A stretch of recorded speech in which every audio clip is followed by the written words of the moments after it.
So first I will start with the vectors. Okay, you are able to see my screen?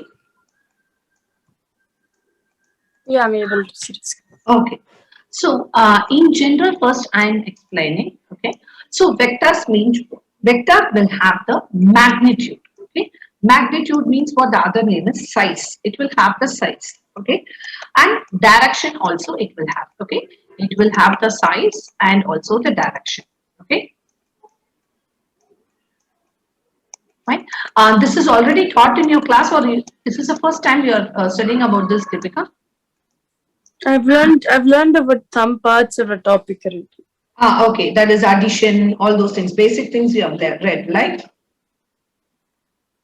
Okay, see, direction means I'm talking about this one. So, which direction it will go? It will go to the north or south. Okay, so if suppose I'm going to have an arrow like this, okay, fine. This is the direction. Okay, this path you call it to be the direction where it is going. Okay, and from here, this thicker line shows you the magnitude.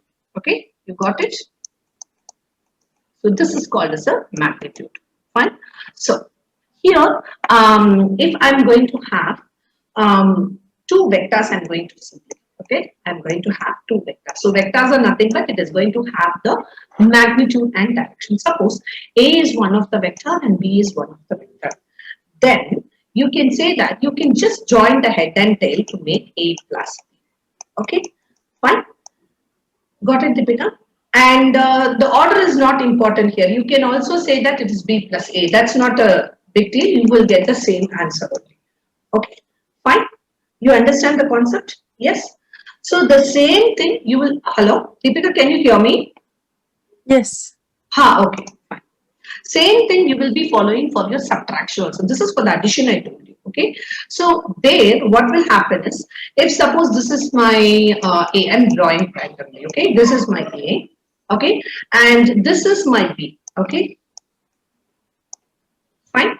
Now your subtraction means the negative direction will be this side. Okay. The opposite of B.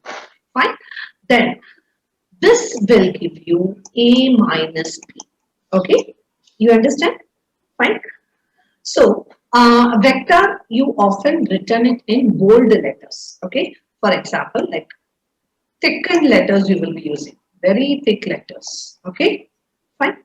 And you can take any alphabet there. Okay. Fine. And you will put a vector symbol at the top. Okay. You understand, Deepika? Now, if they are going to ask you to add a vector, okay. So, for example, if they are going to give you, first I will complete for the introduction of the vectors, then I'll go for the scalars. Okay. So, suppose if they are giving, like we have to calculate it for, there is a triangle like this. Okay. This is 8. This I will take it as 13. Okay, fine. And one more cell length I will have, which will be having like this. I will assume. Okay, fine. Now this is 7 and this is, okay, I will have some 26 or something. Okay, so the vectors here are 8 comma 13 and it would be 26 comma 7. Okay, now if they are asking us to add these vectors, okay, this is A, this is B. Okay, so what is the formula? It is A, C equals to A plus B. Okay, fine. So you need to add up this with this, the first coordinate with the first and second with this. Okay, fine. So it would be nothing but 8 plus 26 comma 13 plus 7. Okay, understood, Deepika? Got it? Yes. Okay. So coming to the scalars, if I'm going to talk about the scalars, okay. So I told you for vectors, it is nothing but the only the, both the magnitude and direction. Whereas for the scalar, we will have only the magnitude, that is the size. Okay, got it? So we will be Yeah. there along only with the size of the given thing. Okay, fine. So, for example, scalars means I can have, okay, I will split the board into two. Okay. So, scalar is like a single number, okay. We usually use this for dealing with, when we are dealing with your vectors or matrices, Okay, so if I suppose, for example, if I want to multiply a vector, say comma 5 comma 2, okay, by a scalar Yeah. 3, a number. Scalar is nothing but a 3. That means a magnitude. Okay, so only the size of that will be given. You don't have the direction for that. Okay, this case only we will be using the scalar. Okay, fine. So I have a PowerPoint for you. Just I will share that. Just a minute. Okay.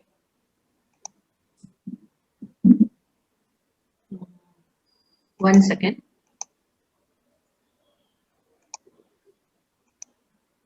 Can you see my screen? Yes. Okay.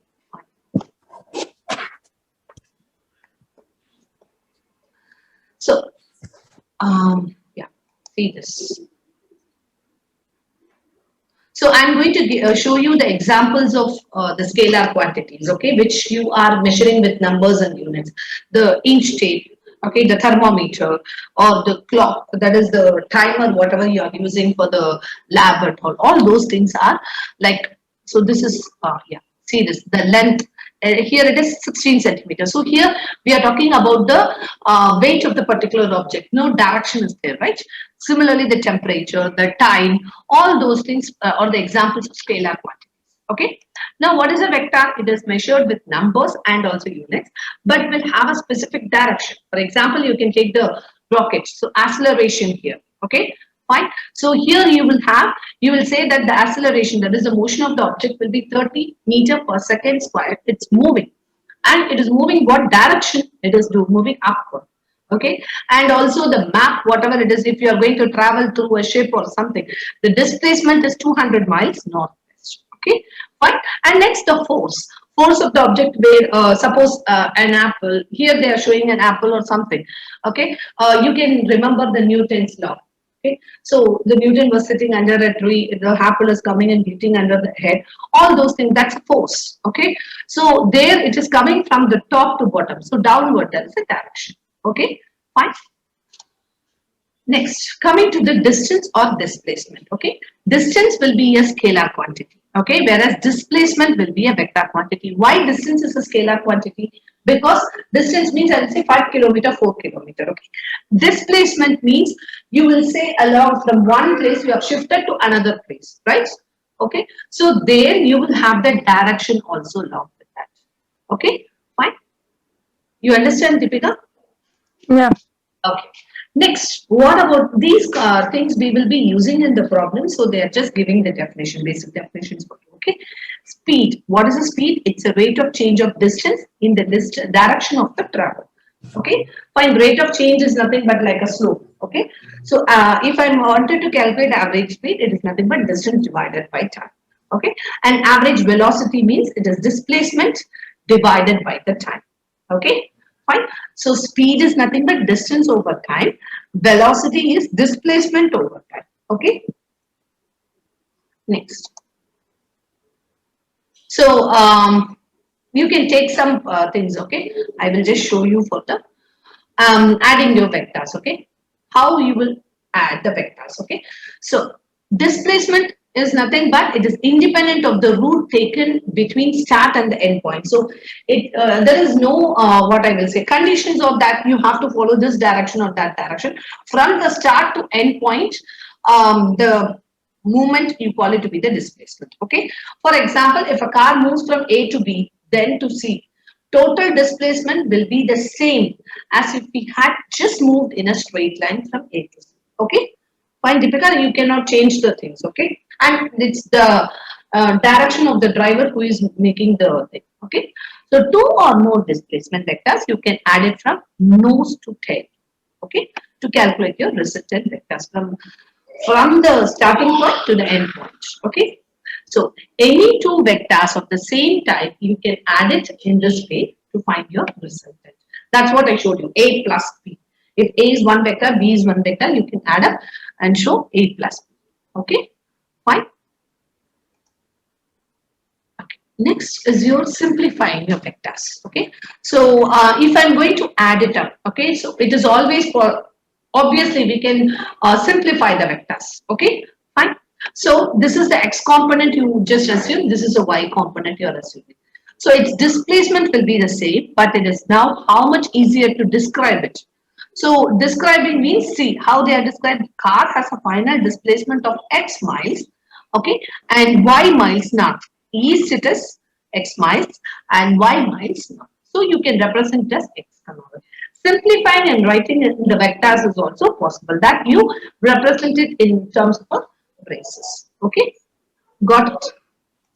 Yeah. Okay. Similarly, what is the missing from each vector equation? So you are adding this, right? So what will happen here? It is, they have given the option also for this. I think this won't work. Okay, so 3 minus 3 you will do. So 3 minus of minus 3, that is, okay. 3 plus 3 we have to do. There is something wrong here. 2 plus 2 is 4, that's fine.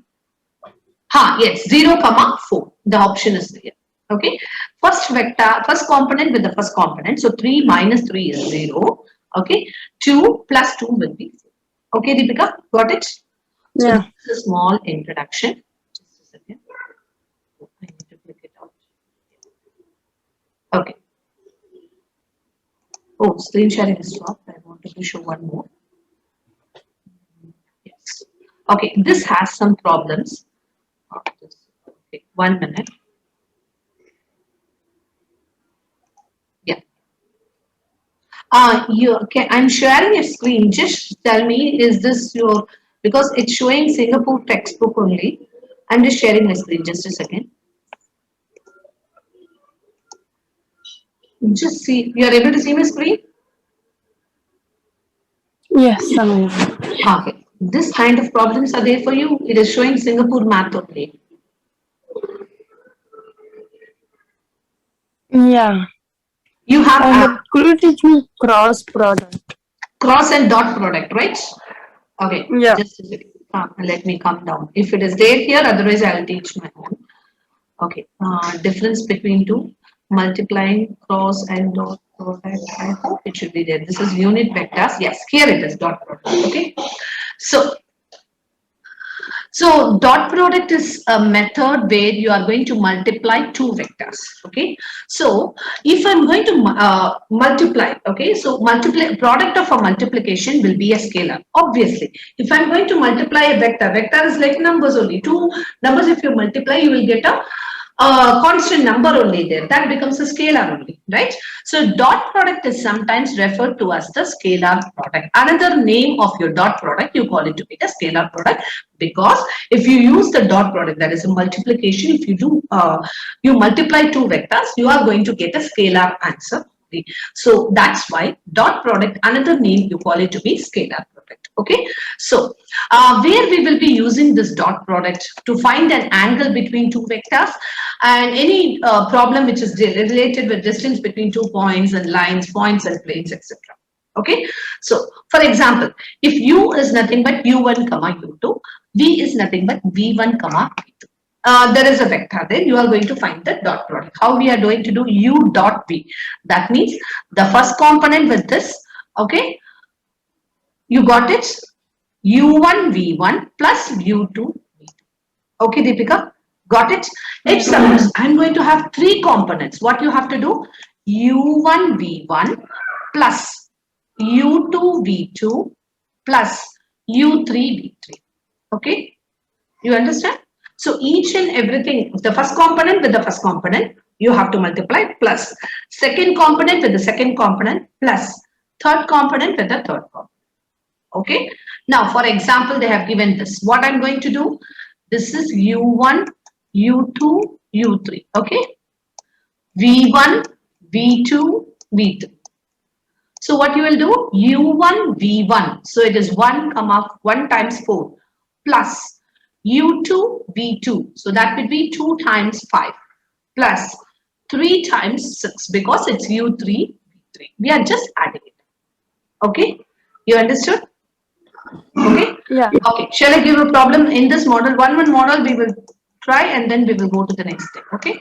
Suppose it's 2, 3, 4 and your V is going to be okay, negative 1, 3, 4. Sorry, 5 I will take. Positive 1 it's a failed day because yeah. Can you tell me what will be the dot product for this?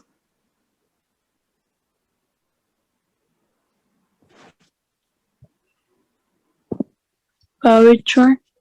I have given the question here. You have given, we have given, just find the dot product for this and tell me. U dot V. 31. How much you are getting? 31. Yes, okay, good. So these are the properties we will be using in the dot product. Okay. So if I am going to have they are asking us to find the absolute value of u, that you can write it as square root of u times u. How they are taking, you know what is your u, that is u1 comma u2. Okay. If I'm going absolute value of u means it's like you have to multiply u 2 times. Am I right? So that means u1 u2 comma dot product of u1 comma u2. So that means what? You will multiply this with this, that will become u1 square. How is the dot product you will do? The first component with the first component there. Okay. So second component with the second component, that will become u2 square. Okay. So this becomes u1 square plus u2 square, which you can write it as absolute value of u the whole square. Okay. So in general, you can write it as square root of your this times. Okay. You understand? Okay, Deepika? Yeah. Okay. Now, the next, these are the properties you will be using. U dot V is nothing but V dot U. So both the sides answer will be the same. How will you do? Just there is no negative sign there. So if you add and multiply, you are going to get the same answer. Okay. It's like a commutative property you can have. Then this is like an associative property. C dot U dot V is nothing but you are going to multiply a constant there. So nothing will affect it. Okay, fine. Then U dot V plus W will be U dot V plus U dot W. Okay. And if you are going to multiply the given vector with the 0, the dot product becomes 0. Okay. You understand? Because see, for example, if I'm going to have U equal to 1, 2, 3. Okay, you I will have this is 0. Whatever you do here, 0 0 0, when you multiply with this, you will get the 0 as well. Okay, you got it? Yes, Deepika. Yeah. Similarly, as I've already told you, these kind of dot products where we will be using to find the value of a particular length, or where your angle we need to find it out. So obviously we need a formula for finding the angle. So let u and v be two vectors. Okay, they are having u and v. So definitely the opposite direction could be u minus v. Okay. Now they are saying that then u dot v, dot product of u and v is nothing but absolute value of u times absolute value of v times cosine of theta. Okay. So how I'm going to do that? Let u and v be a pair of adjacent sides. Okay. Whose third side will be this one. Fine. So that's what they have drawn here. I'm going to use the cosine law. Have you studied your sine and cosine laws before? Yes. In trigonometry? Yeah, in trigonometry, yes. Yes. So they would have you would have had the sine law and cosine laws, right? Okay. So there, if I can say, the formula for that cosine law, if you are going to have, it would be nothing but, see, for example, it is b squared will be equal to a squared. Okay. In general, I will write, not this one. See, usually, if I wanted to find a thing, your cosine law will be a squared will be equal to b squared plus c squared minus 2bc cosine of a. Okay. Using this one, I can either find this side or this angle. Okay. Fine, Deepika. Same thing we Yeah. are going to use and find it here. Okay. So that is what I'm going to do using the cosine law here. It is absolute value of u minus beta whole squared. How can you write it as? It is a plus beta whole squared type. Okay. So absolute value of u squared plus absolute value of b squared minus 2ab cosine of beta you are going to have. Okay. This is for triangles we are using. Okay. That's the difference. Okay. So now what will happen? It is u minus, this you can write as, it is u minus b the whole square, right? So u minus b dot product of u minus b. Okay. Now it's just a dot product, so you have to do it for each and everything. Okay. Got it, Deepika? So this will become absolute value of u the whole square is u dot u. Then this would be v dot v. Okay, and this I'm giving. As I told you, you have to start multiplying for the next step. U dot u minus u dot v minus v dot u plus v dot. Okay, you understand? Then we are just keeping this as it is. Now what is my aim? I have to find u dot v. Okay, so try to cancel all the other terms. Okay, so this side you will be left with negative 2 u dot v, because if you can see here v dot u, and this you can take it to the other side. Fine, Deepika? So you will be left with this term and this one. Okay, now u dot v will be nothing but this two, negative 2 and negative 2 gets cancelled. You will be left with this. Okay, so if they are going to ask a formula to find the angle, you can use this. Okay, so for solving or finding angle between two vectors, okay, your formula is nothing but u dot v is absolute value of u times absolute value of v multiplied by cosine of theta or cos theta. So if they are asking directly, they are given u dot v is what u or v is given. Okay, they're asking you to find the angle, means you can say that cosine of theta is u dot v divided by absolute value of u times absolute value of v. Okay, so for example, they have given a problem here. For the cosine of the angle between the vectors u and v, they have given to us. Okay, so cosine of theta is nothing but u dot v divided by absolute value of u times absolute value of v. What is the meaning of absolute value? It is square root of, this is a square plus b square plus c square. We are squaring it and adding it up. Okay. The numerator, you are just multiplying the first component with first plus, second component with second plus, third component with third. Okay. Got it, Deepika? Yeah. Now, just start simplifying this. This is square root of 14, square root of 26. Okay. Now, 14 I can write it as 7 times 2. And 26 I can write it as 2 times 13. Okay.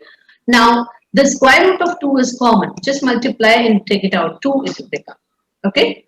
So, your cosine inverse will be equal to square root of 13 over. If you want, you can use a calculator and find, you will get 47. Okay. Understand, Deepika? Yes. Okay. They have taught you orthogonal vectors and normal vectors? No. No, right? Only this is there, right? Okay, dot products. Okay, Yeah, but it's there. Yeah. Yeah, 1 minute. Then I won't teach that. I will take the exercise. Okay. Yeah. Okay. So in the problems from 1 to 3 below, we have to calculate the dot product for this. Can you try this u dot v first?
You are able to do, Deepika? Yeah, once. Okay. As this is a problems only we are doing, I'll stop the screen share. I mean,